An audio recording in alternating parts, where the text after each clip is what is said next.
आपण पाहत आहात जनता न्यूज एक्सप्रेस। गेल्या अनेक वर्षापासून वेगवेगळ्या स्तरावरती वेगवेगळ्या प्रश्नांना घेऊन या संस्था संघटना काम करतात आणि या संस्था संघटनांचं एकत्रीकरण करून महाराष्ट्रातल्या भटक्या विमुक्तांचे प्रश्न हे केवळ एका समूहाचा नाही तर सर्व समूहाचे एकत्रित प्रश्न सगळ्यांच्या समोर आणण्याच्या विविध मार्गामध्ये भटक्या विमुक्त संयोजन समिती गेली अनेक वर्ष काम करते। महिलांची परिषद म्हणजे भटक्या विमुक्त समूहातल्या महिलांच्या परिषदेपासून सुरुवात करून 2024 मध्ये संपूर्ण महाराष्ट्रभर सर्व जिल्हे, सर्व वस्त्या, पाडे, पाल या सगळ्यांना घेऊन एक संवाद यात्रा निघाली। हा संवाद भटक्यांचा भटक्यांबरोबर होता, हा संवाद या समूहाचा इतर समूहाबरोबर होता, आमच्या सगळ्या प्रश्नांचा संवाद शासनाबरोबर होता, प्रशासनाबरोबर होता, या समाज व्यवस्थेबरोबर होता आणि या प्रकारची संवाद यात्रा सर्व भटक्या विमुक्तांचे प्रश्न घेऊन पुढे निघाली। ती संवाद यात्रा आजही चालू आहे। हा संवाद वेगवेगळ्या पद्धतीने आम्ही आपल्या सगळ्यांसोबत करत आहोत। या ठिकाणी या देशाला स्वातंत्र्य मिळून 75 वर्षाच्या पुढे या ठिकाणी वर्ष निघून गेलेले आहेत। या ठिकाणी या देशामध्ये जो काही तिरंगा फडकत आहे, हा देश जो इथं इंग्रजांच्या जोखंडातून जो मुक्त झालेला आहे, याच्यामध्ये महत्वाचा जो सिंहाचा वाटा आहे त्या लढ्यामधला मुक्त करण्यासाठी तो या देशातील भटकीमुक्त समाजाचा आहे। आणि तोच आज समाज दारिद्र्यामध्ये त्याचं जीवन व्यतीत करीत आहे, तो वेगळ्या पद्धतीने जीवन जगत आहे। अशा परिस्थितीमध्ये अनेक सामाजिक चळवळीने, संघटनेने गेल्या अनेक दशकापासून भटकीमुक्त समाजाला मुख्य प्रवाहामध्ये आणण्यासाठी, माणसाचं जीवन, सन्मानाचं जीवन मिळवून देण्यासाठी अनेक सामाजिक चळवळीने, संघटनेने, कार्यकर्त्यांनी, पदाधिकाऱ्यांनी या ठिकाणी काम केले। त्यापैकी आजच्या विचारपीठावरती लक्ष्मण दादा गायकवाड या ठिकाणी उपस्थित आहेत। 75 वर्षामध्ये या ठिकाणी या समाजाचं काय वास्तव आहे, या देशातल्या स्वातंत्र्याचा जो काय सगळ्यात महत्वाचा जो आनंद आहे, तो आनंद ह्या समाजापर्यंत पोहोचला आहे का? स्वातंत्र्याची सगळ्यात महत्वाची पहाट चावून हे स्वातंत्र्य भटकीमुक्तांच्या पालावरती पोहोचला आहे का? अशा अनेक प्रश्न या ठिकाणी आमच्या सगळ्यांच्या पुढं उपस्थित आहेत आणि सकाळी उठल्यापासून तर संध्याकाळीपर्यंत या भटकीमुक्त समाजाला मुख्य प्रवाहामध्ये आणण्यासाठी गेली 75 वर्षापासून संघर्ष करतो। माणसं मेल्यानंतर पुराला जागा नाही, जाळाला जागा नाही। आजही हा भटकीमुक्त समाज नागरिकत्वापासून कोसो दूर आहे। अजूनही ह्या समाजाला स्वतःचं हक्काचं घर नाहीये, स्वतःची जागा नाहीये। ह्या देशातल्या भूतलावर, त्या पृथ्वीवरती आम्ही या देशाचे नागरिक आहेत का नाही, आजही आम्हाला या ठिकाणी ह्या देशातली मालमत्ता आमच्या नावावर नसल्यामुळं आम्हाला सिद्ध करता येत नाही। या ठिकाणी या देशामध्ये जनगणना होत आहे। जनगणनेच्या अगोदर घराचीच गणना होत आहे आणि सगळ्यात महत्वाचा आमच्या आयुष्यातला एक महत्वाचा टप्पा या ठिकाणी आला आणि तो टप्प्यापासून आम्ही जर वंचित राहिलो ह्या देशामध्ये राहणं आमचं मुश्किल होईल। त्याचं कारण असं आहे की आज तुम्ही सगळेजण पाहताय की जनगणना चालू आहे। एक उदाहरण सांगतो की बऱ्याच जण ह्या देशाचे नागरिक आहेत हे सिद्ध करण्यासाठी त्याला कागदपत्राचे पुरावे द्यावा लागत आहे। हा भटका समाज गावकोसाच्या बाहेर राहणारा, जंगलामध्ये राहणारा, गुन्हेगारीचा शिक्का मारल्यामुळं तो या ठिकाणी पोलीस खात्याच्या नजरेत येत नाही, शासनाच्या नजरेत येत नाही। तो अजूनही जीवन जगतोय, कारण रेकॉर्डवर जर आम्ही आलो तर आम्हाला पकडतील, अटक करतील आणि आम्हाला आयुष्यभर या ठिकाणी त्या जेलमध्ये कितपत पडावं लागेल, म्हणून सरकारच्या दरबारात जायचं नाही, अशी भटकीमुक्तांच्या जुन्या काळामध्ये परिस्थिती होती।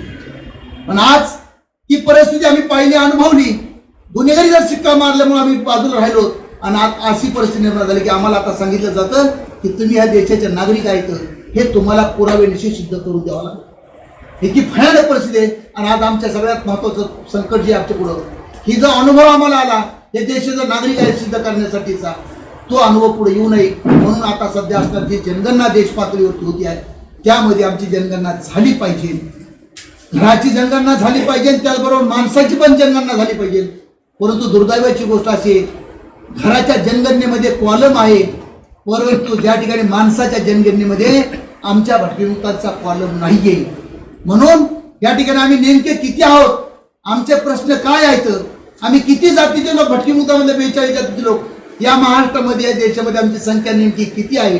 त्याचं कारण असं आहे, तुमची संख्या नेमकी नसन तर तुम्हाला बजेट देता येत नाही. तुमची संख्या नेमकी नसन, परफेक्ट नसन तर शासन कुठल्याही पद्धतीची कल्याणकारी योजना राबवू शकत नाहीये. म्हणून अशा महत्वाच्या परिस्थितीमध्ये या ठिकाणी जनगणना झाली पाहिजे. गेल्या वेळेस आम्ही चुकलो, दादा सविस्तर तुम्हाला सांगतील, गेल्या वेळेस चुकलो, आता आम्हाला चुकायचं नाही. म्हणून या ठिकाणी आम्हाला ह्या देशाचे नागरिक आहोत, आमची ह्या देशामध्ये लोकसंख्या मोजली गेली पाहिजे, आमचा स्वतःचा कॉलम पाहिजे लोकसंख्येमध्ये, हा आग्रह धरण्यासाठी आणि सरकारी दरबारी आमचा हा निरोप देण्यासाठी या ठिकाणी महाराष्ट्रातले किमान 20 जातीचे कार्यकर्ते आज या पत्रकार परिषदेमध्ये उपस्थित आहोत. आज ही महत्वाची पत्रकार परिषद आहे. मित्र हो, आमच्या अनेक दिवसापासून त्या तक्रारी पत्रकारांना मांडल्या, परंतु मूलभूत काही गोष्टी ज्या आहेत की आम्ही सेकंड सिटीजन आहोत भारतात. भटके विमुक्ताचे लोक प्रथम नागरिक नाहीत हे फार कमी लोकांना माहिती आहे. तुमच्या पत्रकार मित्रासाठी सांगतो की आम्हाला 1947ला स्वातंत्र्य मिळालं नाही, तर 31 ऑगस्ट 1952ला संसदमध्ये स्वातंत्र्याच्या 5 वर्ष 16 दिवसांनी स्वातंत्र्य मिळाल्यामुळं आम्ही संविधानातच नाही, त्यामुळं आम्ही भारताची सिटीजन नाही. खरं तर स्वातंत्र्याचा लढा लढणारे आम्ही लोक, म्हणून आम्हाला इंग्रजांनी 1871 साली बाय बर्थ क्रिमिनल ठरवलं आणि आम्हाला कैदखान्यात ठेवलं 52 सेटलमेंट मध्ये. आमची जनगणना नसल्यामुळे आमचं बजेट बनत नाही, पण इंग्रज गोरे जरी असले तरी त्यांनी आमचं 1913 साली बजेट बनवलं आणि सोशल वेलफेअर समाज कल्याण नावाचं खातं आमच्यासाठी तयार केलं. त्यावेळेस 1936 साली आमची जनगणना झाली, तेव्हा आम्ही 3 कोटी लोक होतो भारतात. आणि त्यानंतर भारताला स्वातंत्र्य मिळालं आणि मिळाल्यानंतर आम्हाला स्वातंत्र्य द्यायचं स्वातंत्र्यानंतर विसरलं. आणि 31 ऑगस्ट 1952ला पंडित जवाहरलाल नेहरू म्हणाले की आम्ही मुक्त आहोत, परंतु तुम्ही स्वातंत्र्याचे लढे लढणारे लोक असल्यामुळं आजपासून विशेष मुक्त आहात, म्हणजे विमुक्त केलं. परंतु बजेटमध्ये काही सोय नाही केली, संविधानाच्या अंतर्गत घेतलं नाही आणि त्यामुळं आम्ही आमची संख्या पुन्हा नंतर कधीच गणना झाली नाही. सर्वात महत्वाचं, महाराष्ट्रामध्ये पहिले मुख्यमंत्री यशवंतराव चव्हाणांनी आम्हाला संविधानाच्या बाहेर ठेवलं. विमुक्त भटक्या जाती जमाती म्हणजे आदिवासी म्हणलं, पण आदिवासीच्या कॅटेगरीमध्ये येणार नाही अशी तरतूद महाराष्ट्रामध्ये केली, कारण विमुक्त भटके हा संविधानाचा भाग नाही. जर आमची जनगणना झाली नाही, कारण या नावामुळं विमुक्त भटके म्हणल्यामुळं आम्ही संविधानाच्या बाहेर राहिलो आणि आमची जनगणना थांबून राहिली. जाती जमाती म्हणलं तर आमची जनगणना व्हायला पाहिजे. मग पुरोगामी महाराष्ट्राने आम्हाला भटक्या विमुक्ताच्या लोकांची विमुक्त भटके म्हणून फसवणूक काय केली, बरं केली तर केली, त्याच्यानंतर आमची किमान जनगणना, अहो जनावरांची जनगणना होते, कुत्र्या मांजराची होते, मग आम्ही भटक्या विमुक्तांच्या माणसाची जनगणना, पालामध्ये राहणारे, आसूड मारून घेणारे, डवरी गोसाई, नागपंथी, अनेक अशा जाती त्या फिरत्या भीक मागून. आता पारधी, काल परवा पारधी महाराष्ट्रामध्ये तुमच्यामुळं आम्हाला लाज वाटते, तुम्ही घाणेरडे राहतात म्हणून 1.5 लाख पारध्यांना सिन्नर पासून हाकलून देत आहेत महाराष्ट्राच्या बाहेर. म्हणजे या लोकांची जनगणना नसल्यामुळं, यांचं बजेट नसल्यामुळं महाराष्ट्रामध्ये अजून पत्रकारांना माहित नाही की हे जे मसंजुगी, हे जे भटक्या जमातीचे लोक आहेत माकडवाले, यांच्यासाठी 1000चं सुद्धा बजेट महाराष्ट्र करत नाही. स्वातंत्र्याच्या 75 वर्षात महाराष्ट्राला तुम्ही कधी विचारा की भटक्या विमुक्ताचं बजेट तुमच्या बजेटमध्ये असतं का? अजिबात नाही, कारण आमची जनगणना नाही, आमची लोकसंख्या किती आहे हे माहित नाही. म्हणून आमची आणि या सर्व समन्वय समितीच्या सदस्याची सर्व NGO कार्यकर्ते जे आहेत भटक्या विमुक्ताचे महाराष्ट्राचे, आमची एकमेव मागणी आहे की एकतर इंग्रजीमध्ये DNT म्हणून कॉलम असला पाहिजे किंवा VGNT म्हणून, VG म्हणजे विमुक्त जाती, DNT म्हणजे डिनोटिफाईड नोमॅडिक ट्राईब। डिनोटिफाईड नोमॅडिक ट्राईब हे आमचं भारतामध्ये इंग्रजाच्या काळापासून नाव आहे। तेव्हा या लोकांची जनगणना नाही झाली तर आम्ही ठरवलंय येणाऱ्या काळात मुख्यमंत्र्याला दिवस रात्र झोपू द्यायचं नाही, वर्षा बंगल्यावर कुत्रे मांजरं डुकरं गाढवं घेऊन कायमचा मुक्काम तिथं करायचा। जोपर्यंत आमची जनगणना होणार नाही तोपर्यंत आम्ही आमच्या पालावर जाणार नाही। एक तर आमची जनगणना करा आणि भारत सरकारची जी योजना आहे पंतप्रधानाची प्रत्येकाला घर, अहो प्रत्येकाला घर तुम्ही देतात, आम्हाला कधी घर मिळणार आहे? आमचे पाला अजून बी गावाच्या बाहेर वसलेले आहेत, त्याचा विचार होणार का नाही? महाराष्ट्रामध्ये राजकर्ते लोकांना जर आम्हाला नाही सवलती मिळाल्या, आम्ही ठरवलंय की सर्व लोकांना झोपूच द्यायचं नाही, रात्रंदिवस त्यांच्या बंगल्यावर जायचं, बोंब मारायचं, नाहीतर त्यांच्या ऑफिस पशी जायचं आणि बोंब मारायचं। हे आम्हाला बजेट करा, आम्हाला माणूस म्हणा, आम्हाला जनावरांची जनगणना करता, आम्ही माणसाची जनगणना करा आणि आमच्या संख्येप्रमाणे बजेट करा, ही मागणी आम्ही करण्याच्या विचारात आहोत। पत्रकार मित्रांना आमची विनंती आहे की तुम्ही खराब अमुक तमुक एवढ्या रात्रंदिवस बातम्या देता, राव आमचं कधीतरी पालावरचं एखादी झोपडं दाखवा, तिथले माणसं दाखवा। इथं हे काही एक पोरगी आली आहे पालामध्ये, काय ते धनश्री म्हणून डबरी बसायची, ती उठून उभा टाक, तो काय तिनं झोपडीत राहून भीक मागून MSW झाले, तिला नोकरी नाही, तिचं कशात नाव नाही, जनगणना नाही, कसा आम्ही लोकांनी जगायचं? माझं म्हणणं आहे मित्र हो की तुम्ही कधीतरी भटक्या विमुक्तांचे प्रश्न मांडतात, तुम्ही लोकांनी खूप आम्हाला मदत केली आहे, पण आता या जनगणनेमध्ये तुम्ही लावून धरा, आमचं प्रतिनिधित्व पत्रकारांनी प्रेस मीडियाने करावं की बाबा कुत्र्या मांजराला न्याय देता, भटक्या विमुक्तांच्या माणसाला काय न्याय देत नाही, त्यांची जनगणना करा, त्याचं कॉलम करा, VGNT तर म्हणा नाही तर DNT म्हणा, पण आमचा स्वतंत्र जनगणना झाल्याशिवाय आम्हाला बजेट महाराष्ट्रात मिळणार नाही। आम्ही विनंती करतो सर्व खासदार आमदारांना की आम्हाला या स्वातंत्र्याच्या 75 वर्षात तरी न्याय मिळावा, नाहीतर भटक्या विमुक्तांचे लोक आजही आम्ही भटकत आहोत, त्याचा विचार व्हावा आणि जनगणनेमध्ये स्वतंत्र कॉलम होऊन आमचं बजेट महाराष्ट्रामध्ये सुरू करावं। अहो आम्हाला 10 रुपयाचं बजेट नाही, मंत्रालय केलं।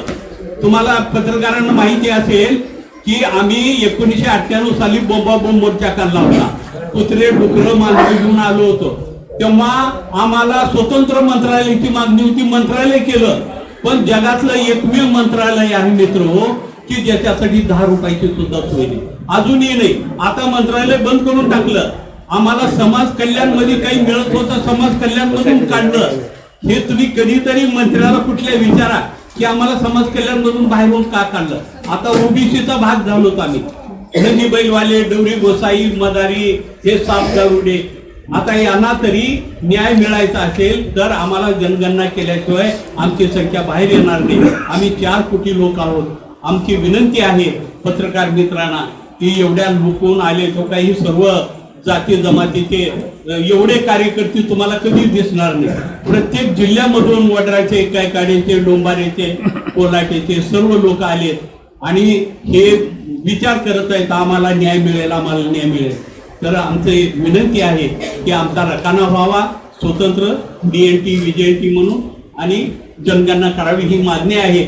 सरकारने जर नाही केलं, आम्ही असंही उपाशी आहोत, तसंही झोपडीत आहोत, आम्ही सर्व लेकरा बाळासह मुख्यमंत्र्यांच्या आमचं जर स्वतंत्र जनगणना नाही झाली, कॉलम नाही झालं, तुम्हाला इमानदारीने सांगतो आम्ही कुठल्याही खासदार आमदाराला मंत्र्याला झोपूच देणार नाही। त्यांच्या घरापुढे असं बी आम्ही घंटा वाजवतो, आता त्यांच्या नावानं घंटा वाजवू ही तर काम आम्ही नक्की करू।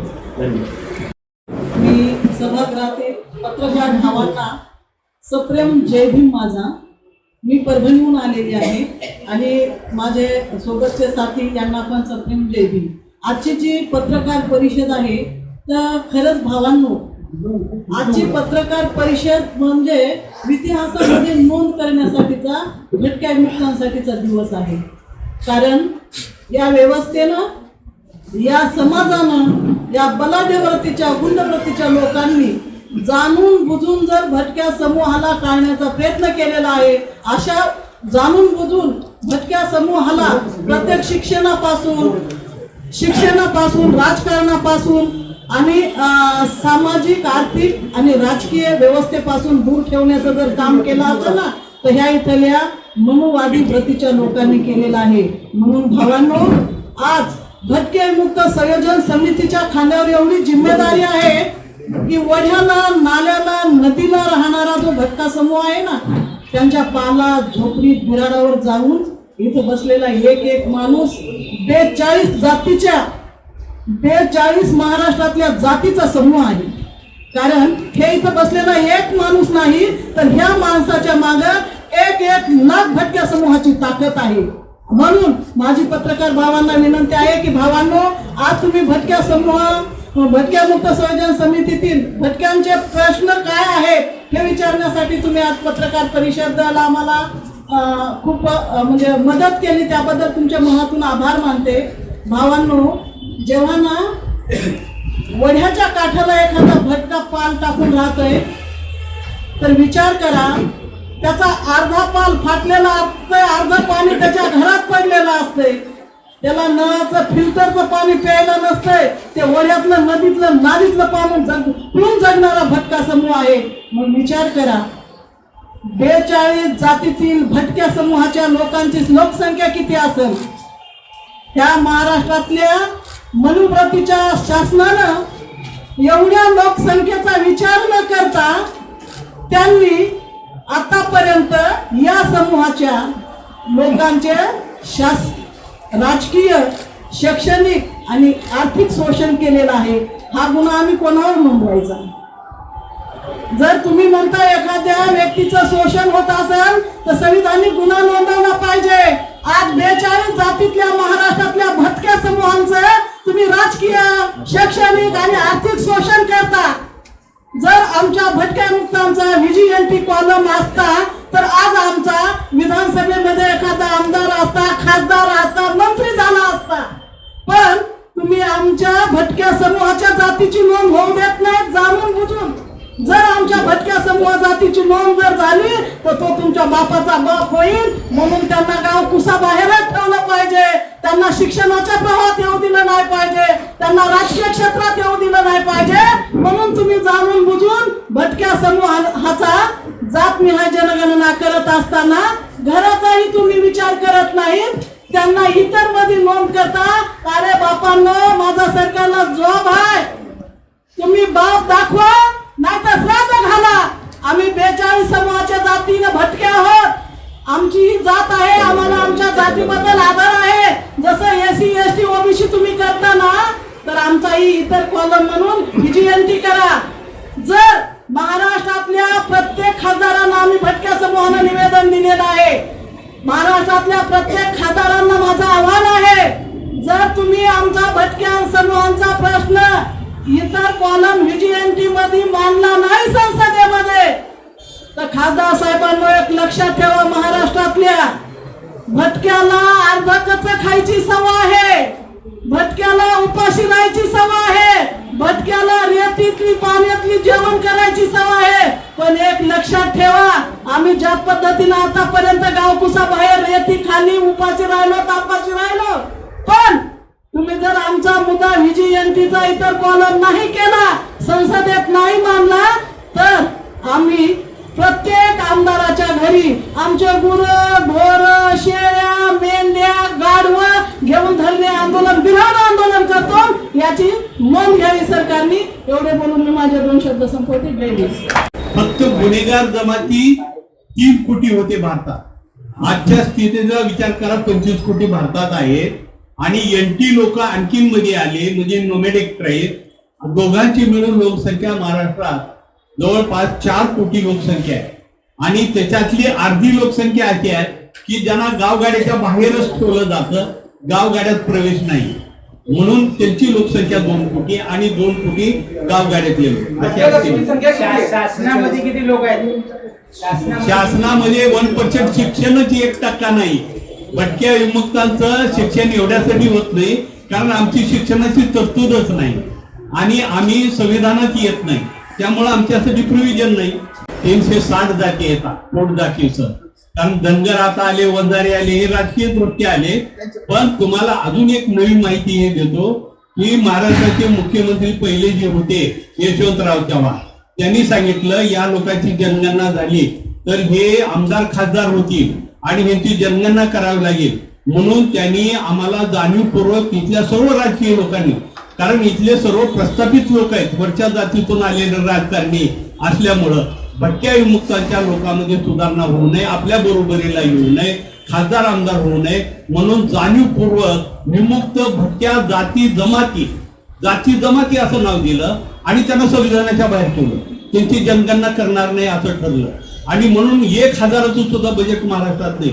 वाटलं माझं खोटं तर महाराष्ट्रात विचारा की असं काय केलं.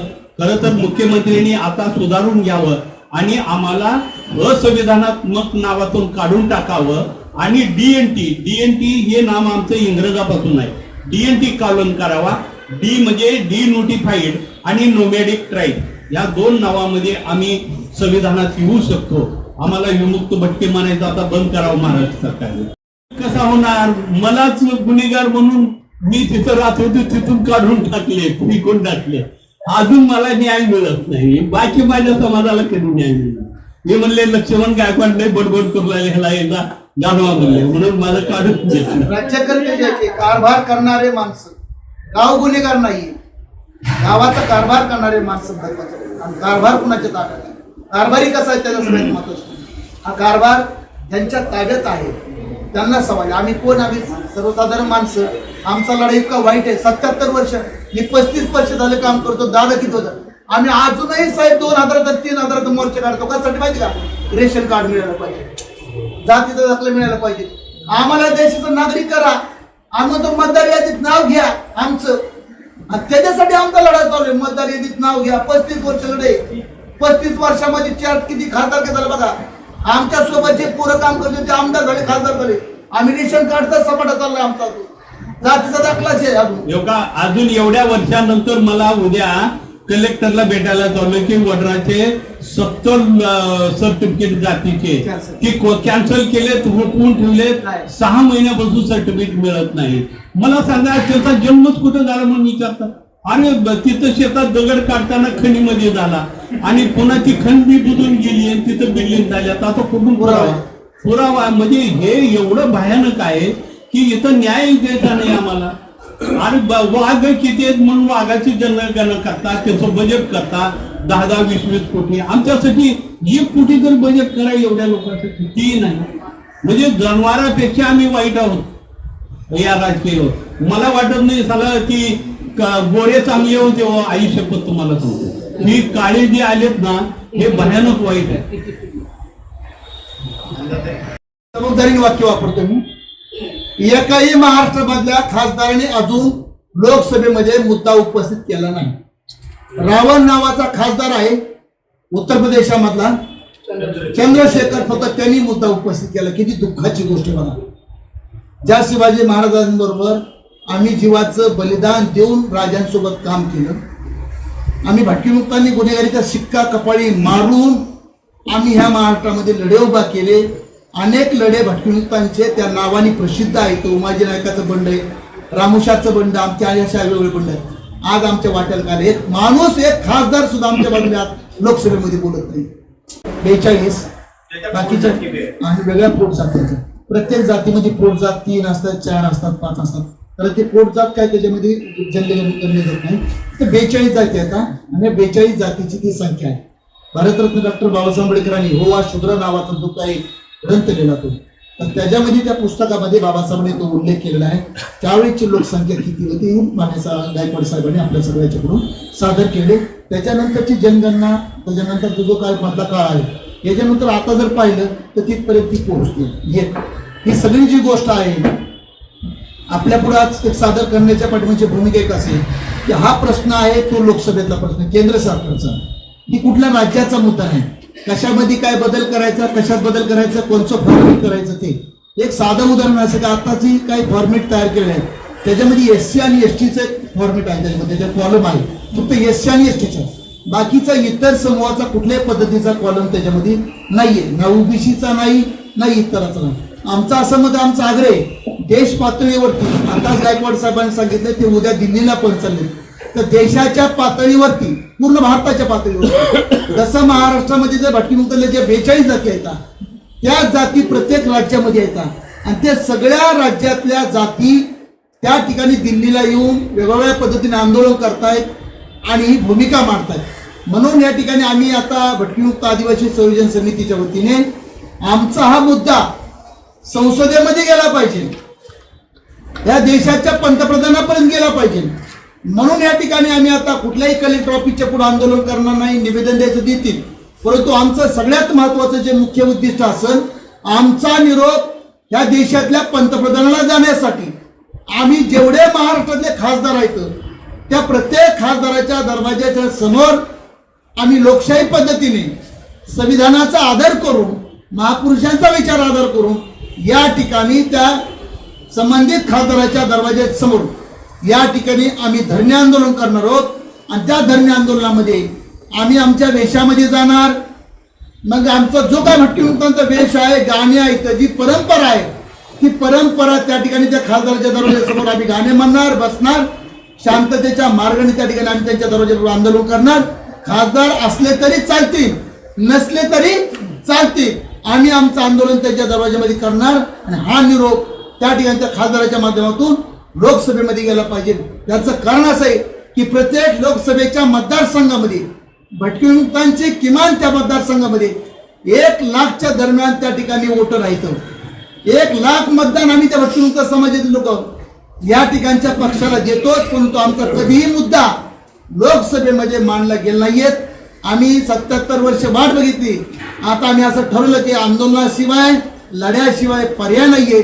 म्हणून या ठिकाणी इकडे तिकडे न भटकता, रस्त्यावर न वरडता, ज्या ठिकाणी आमचा आवाज पोहोचल त्या ठिकाणी जाऊन आम्ही आमच्या शांततेच्या मार्गाने आंदोलन करणार आहोत. या राज्याच्या, महाराष्ट्राच्या सगळ्या खासदारांच्या दरवाजाच्या समोर आमचे भटकीमुक्त संयोजन समितीचे लोक, सगळ्या 42 जातीचे लोक त्या ठिकाणी जाऊन त्यांच्या दरवाजाच्या समोर, घराच्या समोर, ऑफिसच्या समोर नाही, घराच्या समोर धरणे आंदोलन करणार. अचूक बातम्या, निपक्षपाती विचार, अन्यायाविरुद्ध वाचा फोडणारे परखड विचारांचे सार्वभौम दैनिक प्रजासत्ताक जनता.